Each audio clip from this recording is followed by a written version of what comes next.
maglaba? Ay, hindi ba halata? Ano yung masasabi niyo sa commercial? Anong powder dapat gamitin?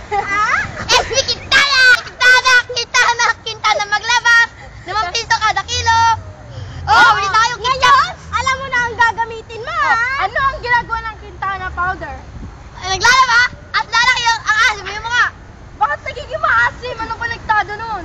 Dahil si Libreng Tikoy, pagkabili ng 1 kilo. Maganda ba yun? Effective ba yun kay Quintana? Ewan ko, pero pag nilagay nyo, bubuti ang damit mo ng 1 segundo. Ano? Sino ba si Quintana? Ako! Hindi pala. Kamadit ko yun. Hawaro ka mukha ko. Pero, kamukha mo, ano ibig sabihin? Pangit din siya.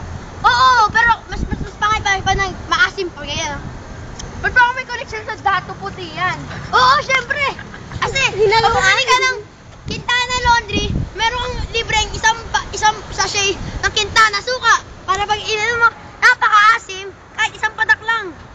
Oh, yan, narinig niyo na. Bumili na kayo ng Quintana powder, Quintana suka, Quintana tikoy, Quintana lahat. Oo nga! Bye! This portion is brought to you by Quintana tikoy. Yo. Tan tan tan tan tan tan tan tan tan tan. 5 piso kada tikoy. Bye-bye!